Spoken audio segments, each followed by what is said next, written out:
स्टीलचं सांगाल मग अजून एक प्रश्न. आज स्टीलेक्स स्टील महाकुंभ इसका आयोजन मुंबई में किया है. उसमें हमारे केंद्रीय मंत्री प्रहलाद जोशी जी भी इसके उद्घाटन के लिए आए हैं. और इस महाकुंभ की थीम ये ग्रीन स्टील है, ग्रीन एंड सस्टेनेबल स्टील. और मोदी जी के नेतृत्व में हमारे मंत्री प्रहलाद जोशी जी ने ग्रीन स्टील के लिए 5,000 करोड़ का एक मिशन अभी लॉन्च किया है. हम जानते हैं कि दुनिया में अब धीरे धीरे ग्रीन स्टील की मांग बढ़ रही है और भारत डोमेस्टिक उपयोग में भी और एक्सपोर्ट में भी ग्रीन स्टील को बढ़ावा देना चाहता है. हम ग्रीन स्टील के एक्सपोर्टर बनना चाहते हैं. हमारे प्रधानमंत्री जी का ये सपना है. इस दृष्टि से आज काफ़ी चिंतन मंथन हुआ है.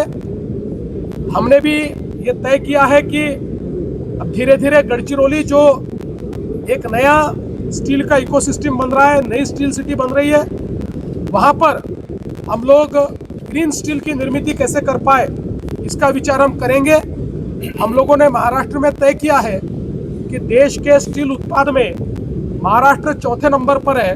अगले 8 सालों में उसको हम पहले नंबर पर लाएंगे और ग्रीन स्टील एक्सपोर्ट में भी भारत सरकार की मदद से हम लोग महाराष्ट्र को नंबर 1 ले जाना चाहते हैं. आज स्टील के क्षेत्र में महाराष्ट्र में 80,000 करोड़ रुपए का निवेश हुआ है.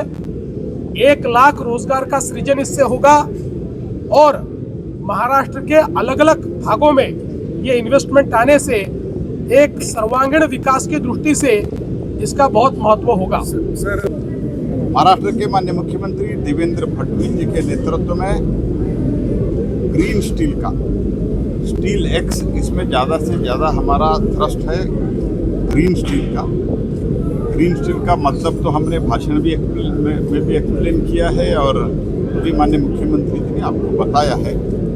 सारे दुनिया में आने वाले दिनों में हमारे जो भी मैन्युफैक्चरिंग होगा और एक्सपोर्ट होगा उसके लिए कार्बन टैक्स लगने वाला है. सिंपल टर्म्स में बताना है. इसलिए प्रधानमंत्री जी कम से कम इस 11 साल में जो भी, एक तो मैन्युफैक्चरिंग कैपेसिटी बढ़ाना है, दूसरी बात हमारा ओवरऑल प्रोडक्शन कैपेसिटी बढ़ाना है. स्टील में 300 मिलियन मीट्रिक टन हमको स्टील बनाना है, तो उसमें ग्रीन स्टील भी बनाना है. तो इसलिए इधर ग्रीन स्टील महाकुंभ इधर आईफा ने आज रखा था. हमारे रिन्यूएबल एनर्जी में इसके लिए ग्रीन हाइड्रोजन जो मैन्युफैक्चर हमको करना है, वो कैसे भारत ग्रीन हाइड्रोजन हब बने, उसके साथ ही साथ इस ग्रीन हाइड्रोजन हब के साथ, इस ग्रीन हाइड्रोजन के प्रोडक्शन के साथ ग्रीन स्टील का हब भारत कैसे बने. जो 300 मिलियन मीट्रिक टन हमने जो लक्ष्य रखा है उसमें ज़्यादा से ज़्यादा ग्रीन स्टील बनाते हुए कैसे एक्सपोर्ट करें, इसका ये चिंतन मंथन आज हो रहा है. बहुत पॉलिसी डिसीजन भारत सरकार भी लिया है, महाराष्ट्र सरकार भी लिया है.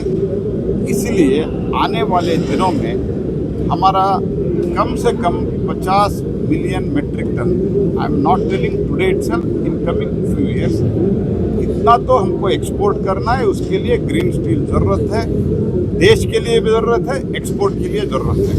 तो ये दृष्टि हम मध्य रखते हुए हमने आज इस बहुत बड़ा एक महाकुंभ को आयोजित किया है. मैं आईफा को भी, महाराष्ट्र सरकार को भी धन्यवाद देता हूँ. और हमारा स्टील मंत्रालय ग्रीन स्टील के लिए 5,000 करोड़ रुपए का एक वायबिलिटी गैप फंडिंग का भी अनाउंस किया है.